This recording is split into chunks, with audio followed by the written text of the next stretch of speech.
welcome to episode 12 of Branding and the Beast. I am one of your fine hosts, Shaun Bernstein of the Right Stuff Agency, and my wonderful co host. Alicia Disantis of 38th and Kip Studio. Hey, Alicia, how have you been? Oh, just dandy, ready for summer and ready for the weekend. Is it as beautiful in Denver as it is in the greater Toronto area? No, we're in monsoon season. It's been Ugh, raining 3 days straight ugh, and there's flood warnings. ugh, that sounds terrible. We get like 50% of our annual rainfall in a 1 week period in May. Oh my God. Okay, you are overdue for a visit. Hmm. That sounds just awful. No, it is probably, to speak your language, high 70s here, sunny. Go for a walk after this. It's beautiful out. I'm jealous. Soon enough it'll be S- nice and warm in Denver. Soon enough, your time will come. I'm glad we're doing this today. I'm glad we're talking about branding again because it's something that we're both so passionate about. And we talked about personal branding a little bit already. We talked about, with Anna Hockett, about the importance of personal branding. In our episode with Jared Kligerman, we talked about so episode 9 was Anna Hockett. If you're going back to the archives, episode 10 was Jared talking about the importance of even having personality in CPG branding and in how you brand your product. But today I want to kind of take that conversation a step further because it is our second season. We are taking risks. We're getting wild. That at your direction, not mine. Let the audience know.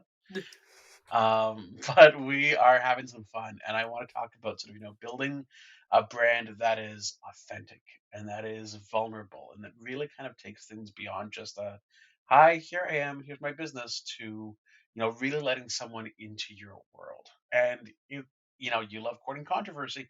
It's controversial because it's something that not everyone is on board with yet, but it seems like the tides, if LinkedIn is any indication, like the tides are really turning towards, building a far more authentic brand and kind of letting people in that way.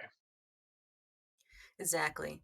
And this couldn't be more timely for me because just 2 days ago, as of this recording, I was talking about gun control and gun legislation and how I myself witnessed a murder last week by gunshot.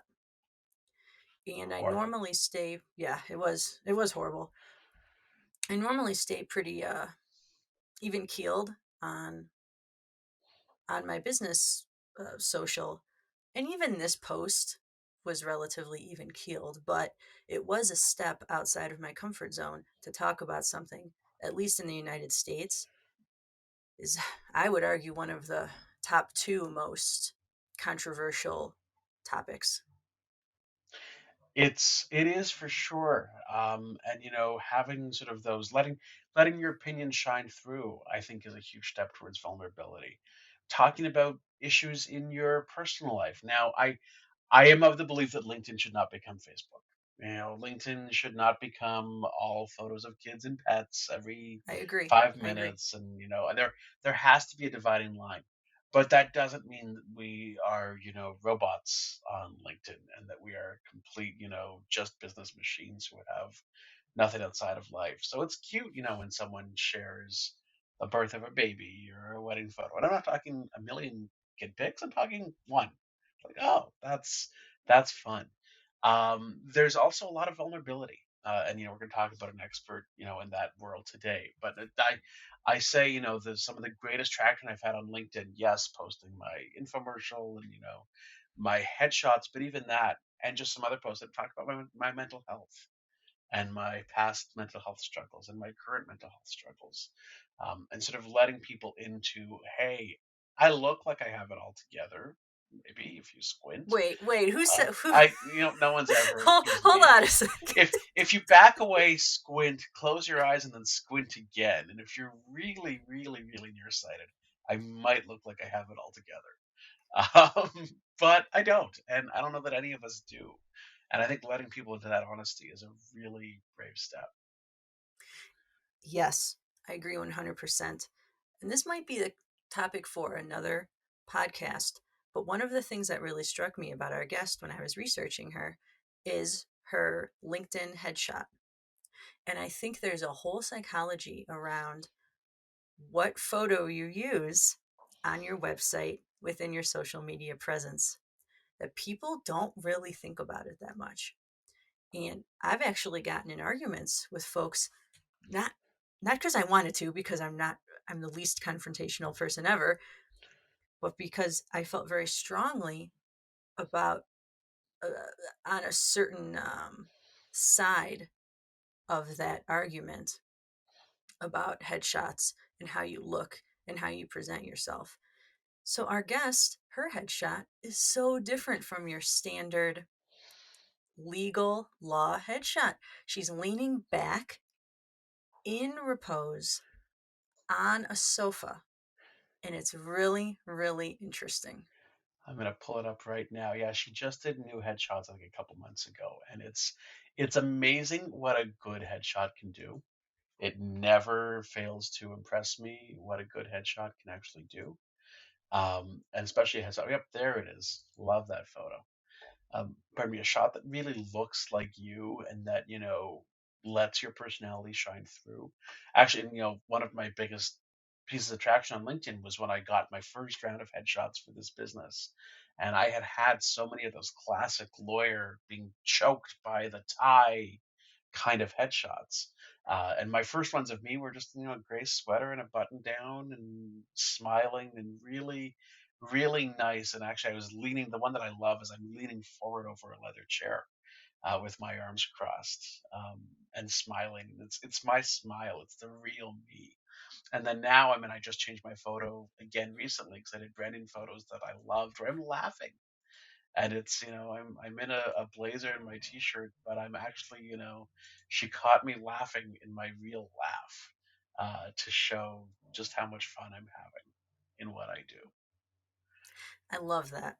I love that so much. And again, this is an area I'm very passionate about is the psychology behind headshots and people's first impression of you in a digital world. And one area I'm particularly fervent about is old headshots. If you want to be authentic online, one of the worst things you can do, relatively speaking, is have a headshot that's literally 20 years old. And then when you log on to Zoom with that person, they look like a totally different person. It's like what are you telling your audience when you have a headshot that's from 2008 or 2005? Or hell, even 2012 for that matter. I Yeah, mean, we're in 2023.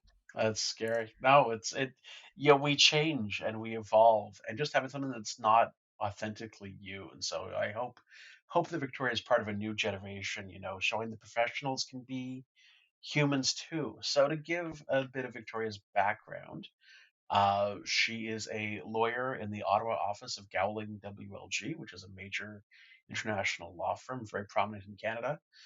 She's in business law and advertising and product regulatory. She deals with food and beverage and natural health products and regulations, non prescription drugs, cosmetics, other consumer goods. She says there's never a dull moment. Full disclosure, Victoria and I were classmates. We got each other through law school. So she is my original ride or die and a very dear friend. She is a marathon runner, proud auntie, indie film enthusiast, and does love a good cocktail. So my kind of gal. She is a true gem, and I cannot wait to have her on because I want to talk to her about how she has represented herself authentically. She is fun and quirky and bubbly. She is very vulnerable about her mental health history and her history with anxiety. I want to start to unpack that and how she's kind of let that become an honest part of her professional personal brand. Yeah. And I think it's really interesting to have her as a guest when just a few episodes before we had Anna who was talking about personal branding. But the difference is that Anna is in a sales in a much different environment than Hmm. law. And I feel like the risk the risk line there is so much higher, or so much thicker, I should say. So I'm really curious to talk to someone in really an industry that's based on litigation, revolves around litigation and risk, Yeah, how they're navigating this. exactly, exactly. All right, shall we welcome her in? Let's do it. Okay, so for the second go around, and you're not going to see the first because our tech was atrocious, but we are trying this again, hence the different outfits and all that fun jazz. Welcome to our amazing guest, Miss Victoria Asikis. Uh, Thank you so much for coming, and then for coming back, Of Victoria. course, I'm very happy to be here. You're too kind to us, truly, better than we deserve. We tried doing this a couple days ago. It did not go so well, but we're grateful to have Victoria because Victoria is such a light in the world of personal branding, especially in the legal world. And in creating a personal brand in an environment where it's really historically been frowned upon, if I dare say, and it's been kind of looked at as askance, so that if you stand up from the crowd, it makes you less of a lawyer, or less of a capable professional. And you are proving that that is complete and total BS. I'm trying. It's always a work in You're progress. doing you're doing a great job, pal. Oh, Truly. thank you. How did you first decide that you wanted to be more open and authentic in how you presented yourself? So it's actually interesting that you should bring up the whole concept of law historically being really stuffy and boring and unsexy and unglamorous. Uh, Wanting the really deep desire to want to try and break that mold is really what started it. There was a lot of, I noticed that I just didn't really fit in with that kind of vibe. Whether it was when I first started my career at smaller regional firms in Toronto or when I started working at obviously this large multinational organization, I just didn't fit in with that type of a personality. And at that point, by the time I had made it to Gowlings, I had spent so much time and effort and energy trying to fit into this mold, and it just wasn't working. So when I realized that that wasn't working and it wasn't serving me, that was really when I started to become more like myself. At that point, I had moved out of Toronto. I had come to Ottawa. I kind of started from scratch, started new, and I kind of just took that plunge into being more myself and seeing how it would go. And I knew that I really wanted to invest my time in my career at Gowlings. I'm still there. I'm still putting in that time and effort. And I figured if they're not going to accept me and like me for who I am, then I need to know that up front, because you don't want to find that out when you're too far down the line that you're really not anybody's cup of tea. You're not going to be everybody's, but you don't want to be nobody's. So it was sort of just the perfect merging of time and me and coming into myself that kind of helped it to flourish. So on that note, how have your clients responded to you being different in this environment? When we're talking about personal branding, uh, the brand, the definition of a brand is that you don't own it. Everyone else owns your brand. Mm-hmm. It's something organic that takes on a life of its own. So what have you experienced with your clients and your coworkers and the people around you as you have this very unique perspective? Sure. Another really good question. I I know when I was, in particular, as it relates to, well, frankly, whether it's clients or particular members of the firm, there are times when I need to walk the walk, talk the talk, do the thing, and stifle myself a little bit. And that's fine. I'm okay with that. I'm not saying that I'm going to be bubbly and crazy all the time. Most of the time, yes, but not all the time. So there is sort of a delicate balance between having that having this really like bubbly open personality and being kind of like loud and really trying to take up space when I walk into a room versus knowing when it's just not my place. And that's okay. It's fine. It's part of the game. It's not a big deal. Um, but for me in particular, and to my experiences, I've found that it takes time and it takes warming up to people. So especially in the client sense, when I have client facing meetings or I'm on a file with a particular client, or I just have them on LinkedIn, which at that point you sort of get to know them a little bit. Obviously, it's not the ideal situation, but you kind of get to know them a little bit. I found that everything's been relatively well received with the clients that I've been put in front of. Sometimes, we end up becoming friends. We end up having personal interests outside of just the fact that we have this like lawyer client relationship, whether it has to do with athletics or just general personal interest things. And a lot of that's stemming from things that I do post online that I do because I like to sort of be more than just a lawyer, more of a human.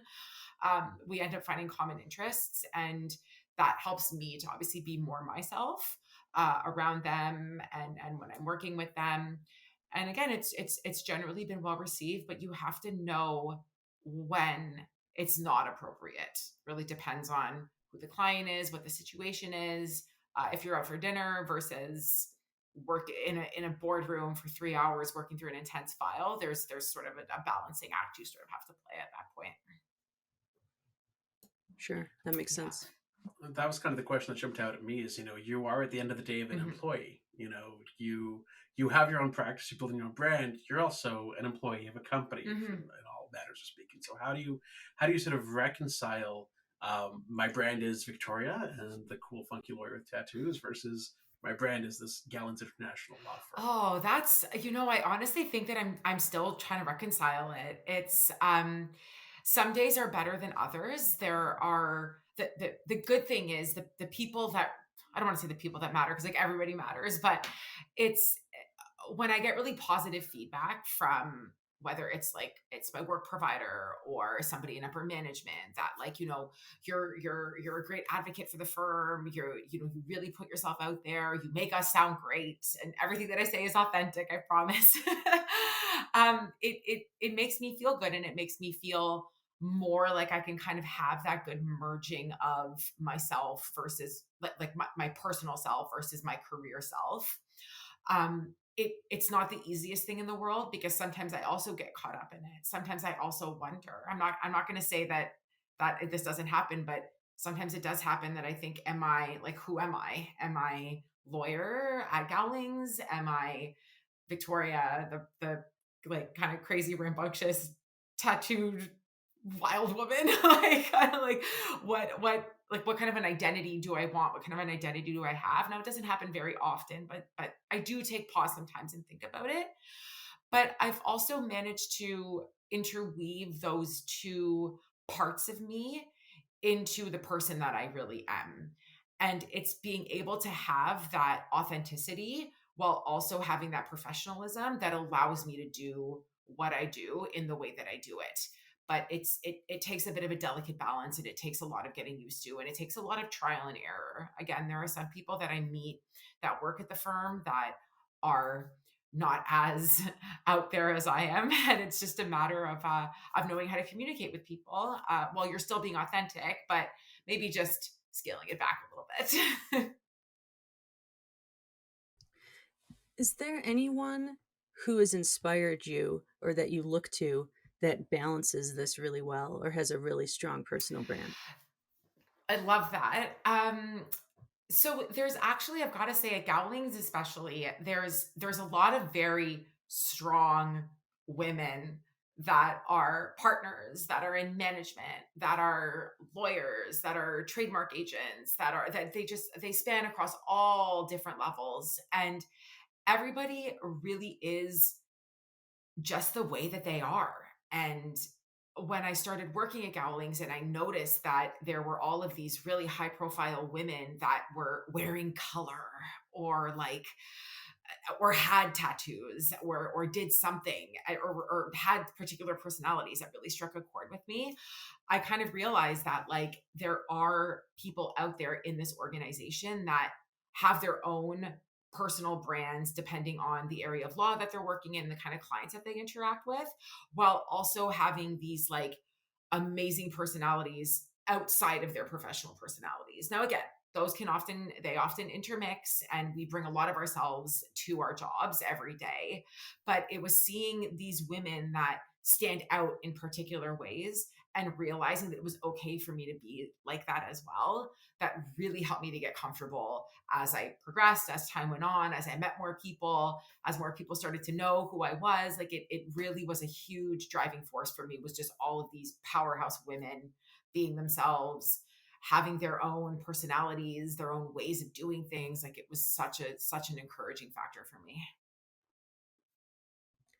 Yeah, and it's something we struggle with, as a female. Something I just encountered, had an experience just last week about this. I met someone for the first time, and the way I was dressed, just women are judged so heavily on, are you wearing heels? Are you wearing flats? Is your hair up? Is it down? How much makeup? Like, how much jewelry? I mean, there's so many things that men don't realize that go into being a professional woman.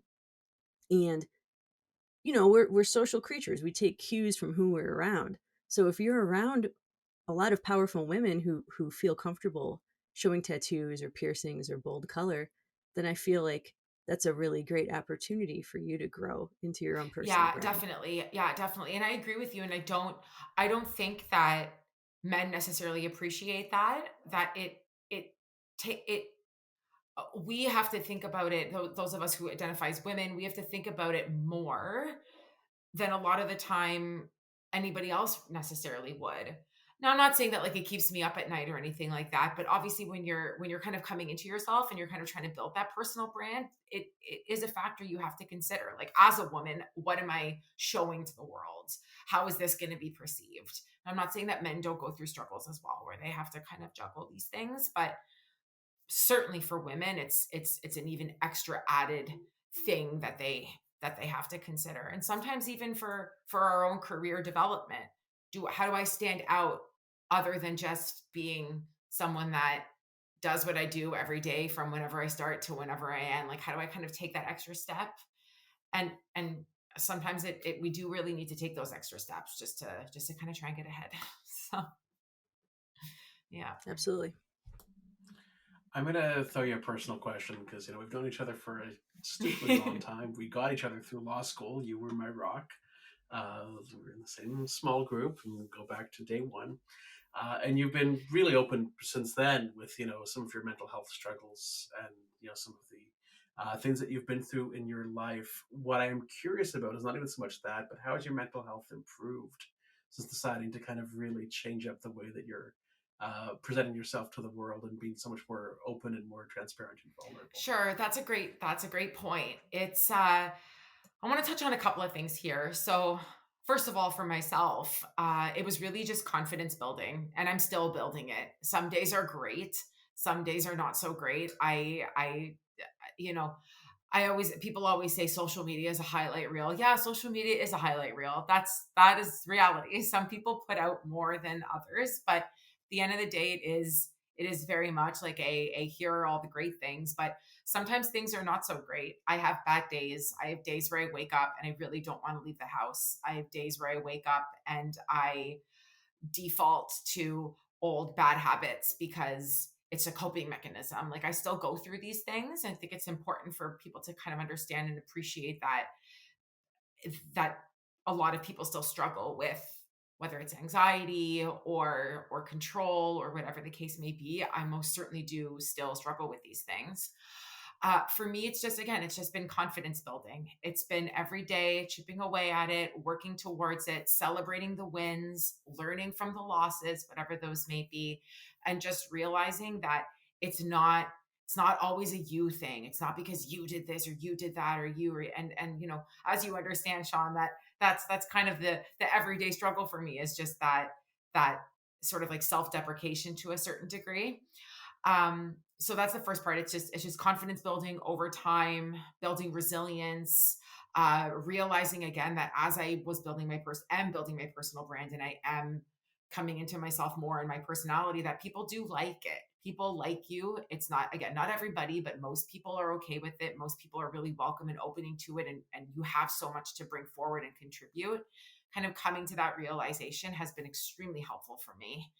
But on the lawyer slash law firm piece, and I've spoken to this before in the past, I think generally speaking, as we enter the professional workforce, whether we're lawyers or we're doing something else, there's a lot of discussion on mental health supports at whether it's law firms or accounting firms or whatever the case may be. A lot of these supports are predicated on mental health struggles and issues that may arise as a result of this job. So it's, you have anxiety or you have depression because you're being worked too hard, or you have, personal mental health issues that were only brought on when you started this particular job. Now, I am not at all downgrading those. That exists big time. No question whatsoever. And the systems that are in place are helpful. And there are a lot of them. In particular, at Gowlings, they do a really good job with that. Where I think we've got a bit of a disconnect as it relates to whether you're a professional or you're working on your personal brand and you're kind of trying to figure out how to navigate what you struggle with as you try to build that brand are these pre-existing mental health issues. That's still a bit of a gray area when it comes to the professional world, where on the one hand, or in one respect, you're building your personal brand, you're building your professional brand, you're learning how to be this person in this professional world, while also trying to navigate pre-existing issues that you may have had, whether it's anxiety or depression or an eating disorder or whatever. It's a bit of a gray area. So that is still something that I'm trying to learn and I'm getting better at. But there's still a bit of a gap there as it relates to those supports that professional environments have for those of us that have come into our professional selves, building our personal brands while also dealing with issues that have been there for, at this point, we're almost coming on 20 years. So it's been a long time. Yeah, absolutely. And I don't know what it's like in Canada, but I know in the United States, with most jobs, you have to fill out a questionnaire about letting them know if you have a disability or some sort of, I don't know what the exact terminology is. But what's really interesting is that anxiety and depression are listed on there. So it's like, do you, as an applicant, select that you have anxiety and depression and OCD? Yeah. And what does that mean? Like, is it something? Are you raising your hand as yes, or that you as a have one-time Canadian employment lawyer? Hell to the no. I was gonna say we have So to ask our you should resident not say employment that. lawyer. It's not me, but Shaun can probably speak to that. Shaun is no longer the lawyer in practice, but yeah, no, we are very. I just did a podcast about this afternoon. We have very strict laws about discrimination and disability and disclosure. Patients of any sort don't have to disclose the nature of their illness at all. You have full right to privacy. I suppose it's a little bit different in the U.S. because of employer benefits. So maybe that's where some of the differences apply. But yeah, very different system up here. Yeah, it's because part of it made it seem like, what benefit is there to me saying yes, I have these things? Like, do they this sounds so dystopian. Do they look at all the applicants and then look at the ones that have anxiety compared to the ones that, are blind compared to the ones that are, missing an arm? Like, how do you, or the ones that didn't check any disability? Like, what benefit is there to me saying yes, I do have these things? And that's very interesting to me. I think the insurance angle is a big question. I mean, it's akin to, you hear about U.S. companies who won't hire smokers anymore because it's costing them too much in their premiums.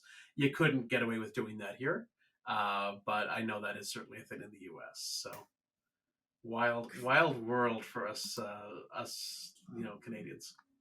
Oh my.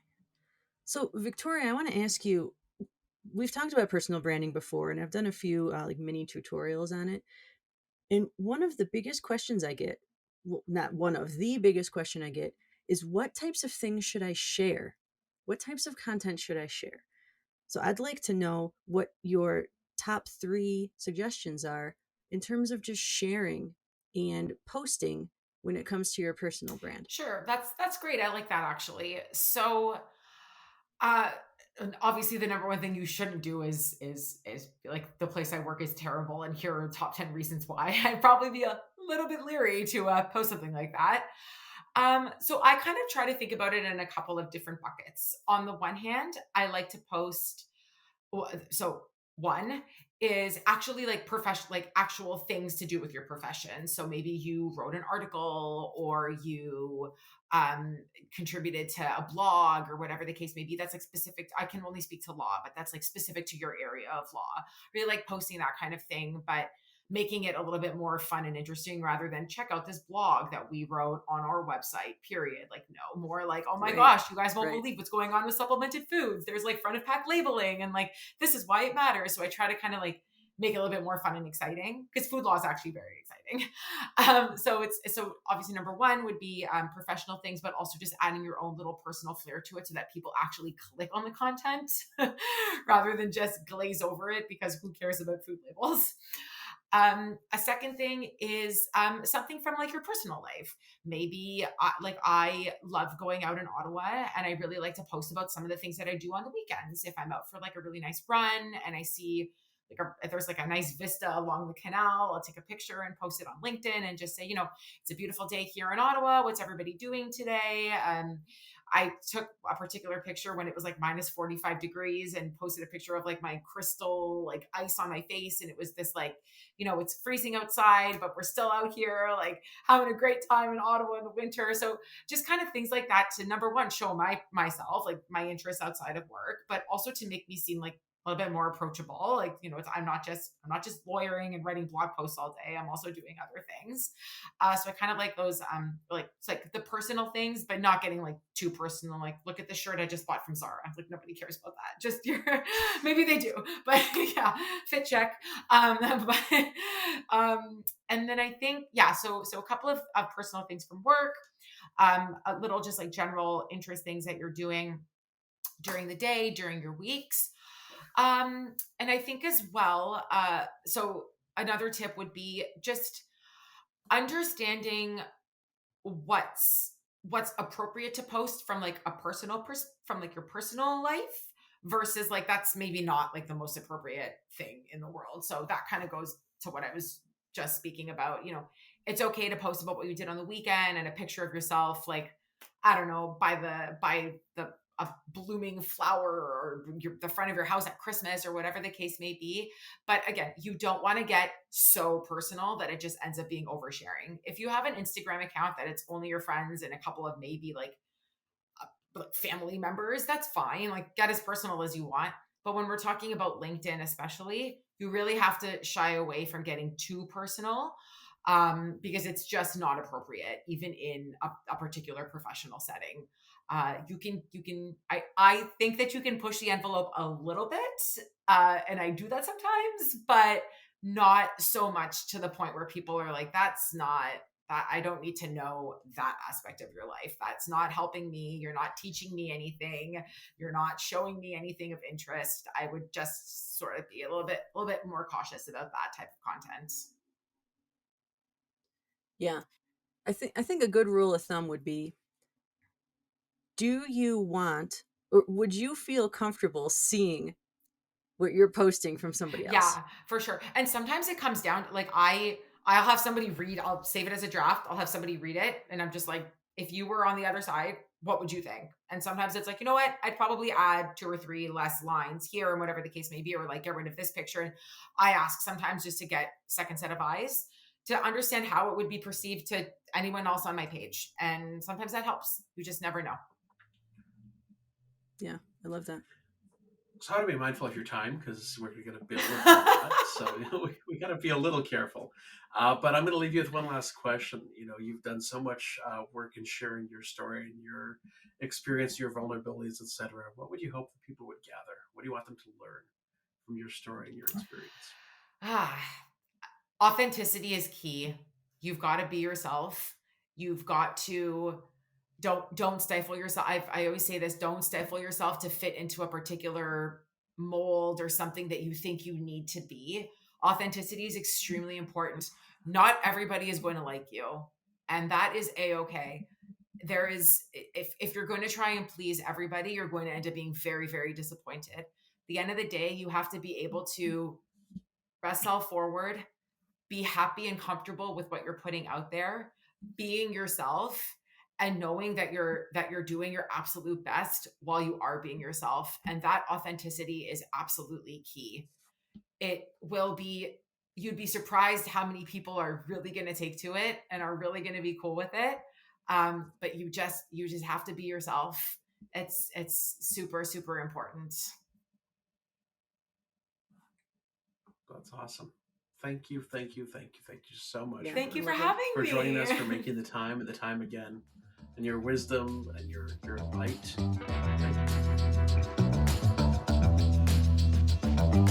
So how good was that?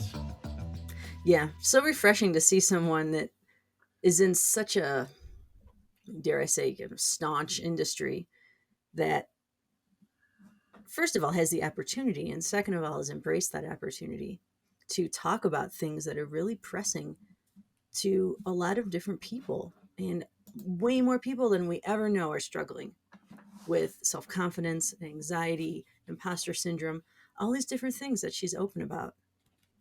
I'm so proud of her. We were very close friends, and it's funny. I sat there thinking I haven't seen her in a couple of years, outside from once recently. But it's been a while. She lives far away, and it actually got me to thinking. We were very close, but do I even know the real Victoria?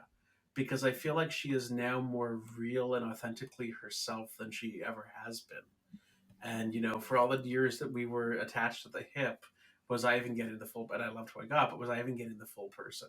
I think she is now more herself than ever, and it has made her so much stronger and more dynamic and more of a presence than ever before. Yeah. And there's so many studies. I'm going to actually do some research after this and pull some studies for the show notes around the benefits of being more open and honest about your life outside of your work, and the relationships, the strong relationships it builds with clients and partners and coworkers. I mean, yeah, there's risk with everything, but the risk is very small compared to the opportunities when you have more of a presence, more of a personal presence. There was, geez, was it last week? There was something I read that said you should cry at work. And even to me, that was a little extreme. I'm like, That's interesting. I don't know how much I agree, but okay. yeah, You have to law is interesting because law is really about being the person that everyone gets along with, or historically speaking, especially when you're a young lawyer and you're going for job interviews, you want to be the person that everybody likes. And that's a bit of a chameleon, but part of it is the fact that they're looking for, okay, when there's a late last minute deal and we're at a boardroom table at 2 a.m. ready to kill each other, over stale takeout, who do we want to have sitting with us at that boardroom table? That's really, historically one of the things they've looked for.